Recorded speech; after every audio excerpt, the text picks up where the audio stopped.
Hi YouTubers, Elsie Butcher here. Today is Tuesday, June 13th, 2017, and the title of this teaching is The ATIONS and the PLUSES. Before we get into today's teaching, I would like to share with you a personal trial that I have experienced for the past few weeks. I have been in pain on one side of my thigh and leg and foot. This came upon me suddenly and only after I taught on my last 3 videos titled Why I'm Not Afraid and Defined by God, parts 1 and 2. As I have experienced severe pain, I began to think about a phrase I had come upon in the Bible, and that phrase is sore afraid. In the New Testament, I found 3 passages with this phrase in it. Matthew 17:6, Mark 9:6, Luke 2:9. In each scripture, this phrase talks about being in fear exceedingly. And the concordance implies that because of being put in this fear or being alarmed, giving a warning notice of imminent danger through great fear, I am to be in awe of the giver of that fear, and to revere or reverence, to show devoted deference or submission to honor, to respect the giver, Lucifer, aka God, once again.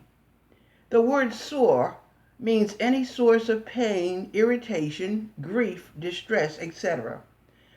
So now, while I have experienced great physical pain, I refuse to revere or worship Lucifer, calling itself God. And furthermore, I am not exceedingly full of fear.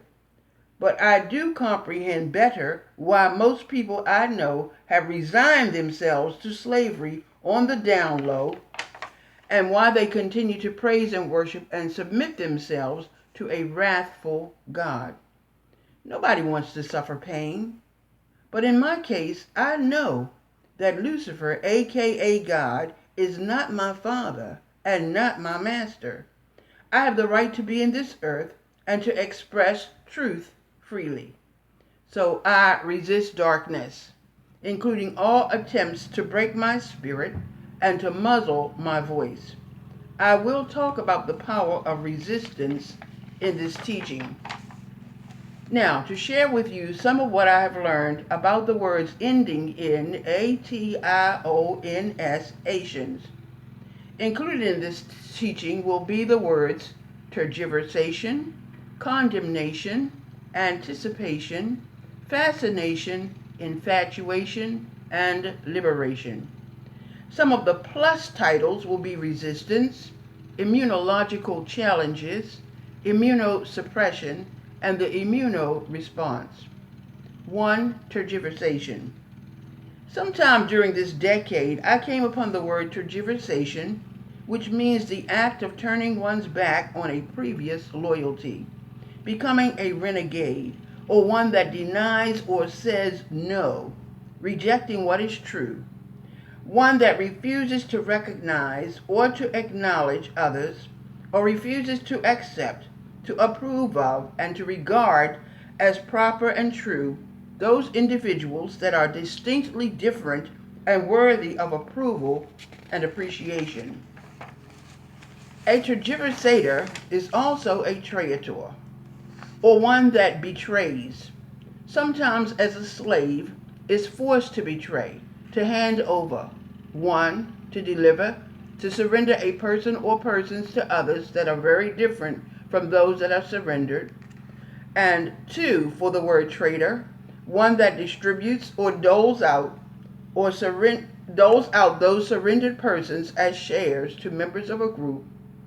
A tergiversator is one that deceives, leads astray, and victimizes, causes those who are truly holy to be made victims, those who are tricked, duped, subjected to oppression, hardship, and mistreatment. A tergiversator is also one that gives a dare or a challenge, that is, that claims or requires or demands something as being necessary or compulsory, mandatory or obligatory, that which refers to an obligation, a duty or responsibility, and is binding in law or on the conscience. One that is guilty of treason, of treachery, deception, trickery, and being a false accuser, an accuser that is deceitful and wrong. The word tergiversation can be readily applied to Lucifer, but I do recall seeing on the cover of a Life magazine the picture of a pope with his back turned to the camera a few years ago. I recall that the word date, D-A-T-E, refers to dowries or dowers, marriage portions or gifts of marriage or gifts of wrathful ghosts to be united with so-called slaves as their inheritance. A practice begun in Rome at a time in the past, and that was to last through the duration or to be continued in time. Date also is called data Romae, or given at Rome, and refers to dare, to give, or to give a dare. Isaiah 14:12 says that Lucifer is fallen from heaven. That is to say, he is felled or cut down, toppled from a lofty condition, or from being elevated in character and status, and is now inferior and under, once toppled, situated or located in hell, and is now a fugitive, one that flees, hurries to places of security, safety, and freedom from danger, and from those who have the right to use authority. Lucifer, summoned into this earth by evildoers, has become a wanderer, one that errs and sins, is perverse, and is against morality. One that is elusive or tends to evade, to avoid facing up to the fulfilling of his sentence of perishing, meaning that Lucifer, being irate or wrathful, must go, must come to an end, must perish. The prefix for perish is per plus to issue, meaning the pernicious, the exceedingly harmful and deadly, to be thoroughly and completely terminated. Lucifer, the ludicrous one, the one that is abusive and laughable, comical, farcical, absolutely inept, absurdly inept, that is altogether absurd, lacking in value, order, and is unfit, foolish, incompetent, and inappropriate.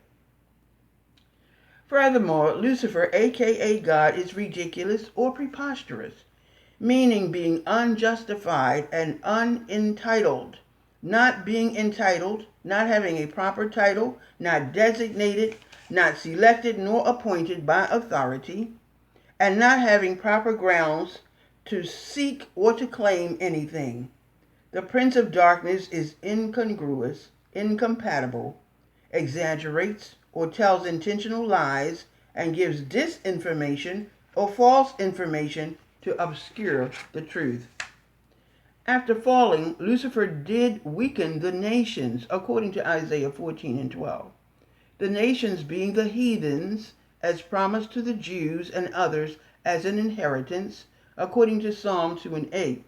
Heathens are Gentiles, of family including ancestors and descendants who are gentle, meaning the Gentiles are honorable, entitled to honor or recognition, special notice, particular attention, to be heeded, to be given consideration, continual careful thought, esteem, and regard, to relate to or respond favorably to. B, being distinguished, characterized by eminence, by height, being from the zenith, and marked by excellence or virtue, conformity to a standard of right, of morality, and of potency, the quality or nature of being potent, having authority, and being effective. C, the gentle Gentiles, being kind, a lineage of peoples having a loving, helpful nature. D, amiable or friendly, showing kindness and goodwill. The gentle Gentiles are cheerful, or characterized by cheer. Here are some new meanings for the word cheer. A, the cerebral, the intellect, and the horn, meaning being from the summit or from the zenith. B, cheer, face, or the countenance, having restraint or control over one's own thoughts and feelings. C, a lineage of peoples, being the faces or the heads, the directors or leaders, persons to respect, to esteem, to regard, to give attention to because of intrinsic, outstanding mental qualities. These are the people who in Matthew 4:18 and 19, Jesus wanted his followers to catch, to be fishers of. E, the gentle Gentiles were caused to be docile, to be easily led and managed, to be tractable, to be handled, supervised, directed, and treated, or to be dealt with, to be used or employed, entangled, ensnared, and involved in a perplexing, troublesome condition, to be put into service, caused to be in the status of a body of slaves, and to be punished, chastised, and chastened or castigated, subjected to severe criticism, and to be corrected by neutralizing, causing to be ineffective by causing to suffer. Hebrews 12 and 6, for whom their Lord loveth, he chasteneth, and scourgeth every son whom he receiveth, meaning for whom their Lord, their supreme controller, much loves, or is attached to a great degree, and is brought into close association with, an intimate combined relationship that is on the inside, a combined relationship that is in a companionship and social way. Their Lord chasteneth or trains up, educates by disciplining or punishing, causing pain, suffering, and loss that serves as retribution. Let us look closer at the word retribution. Let's divide it in this manner. The prefix re, R-E, plus the word tribute, and the suffix I-O-N for retribution, meaning the process of a tribe, a race, or a family line being paid or given punishment in retaliation because of being interchanged, each of two things put in the place of the others, as when royal beings taken as booty are exchanged or traded, given as substitutes for fakirs, F-A-K-I-R-S, by the husband or the master of the house of bondage, Lucifer, aka God. And according to Hebrews 12 and 6, their Lord scourges every son that he receives, meaning he flogs, he whips, he agitates, he excites and troubles the minds and feelings, he abuses and gives diseases and plagues to each son or each child, including each one adopted. And the word adopted here means each one usurped and taken unduly, as well as some animals, and this is what he calls animals, humans that are fleshly and sensual, as well as foals, F-O-A-L-S, the young of the few, those that are little, immature, narrow, illiberal, and prejudiced, mean or being common, dull or foolish, insensible, unfeeling, and uncompassionate, contemptible, being despicable and worthless. Their Lord scourges each one of these that I have talked about, including the adopted ones, by him or his demons being in contact, being joined to or in union with these so-called sons.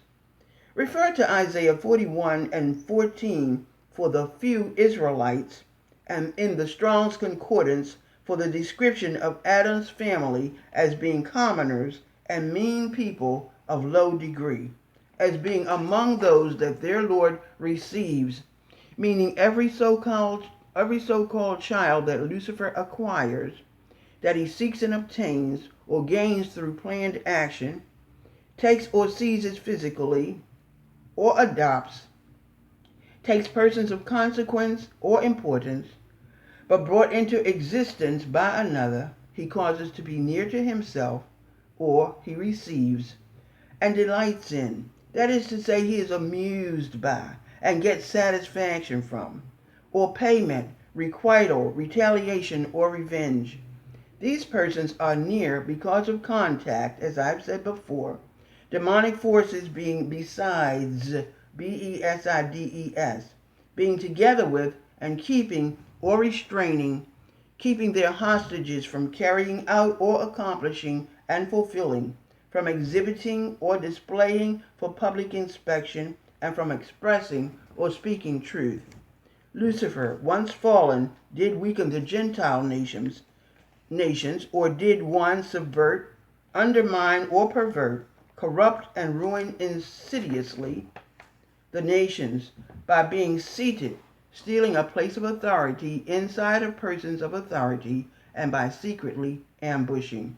And this not only refers to Lucifer as God, it refers to his demonic forces being the power of God. 2, he overthrew the Gentile nations. He did overturn or invalidate or destroy the cogency of. That is to say, he made the Gentile nations useless in their soundness and weightiness, or having great significance.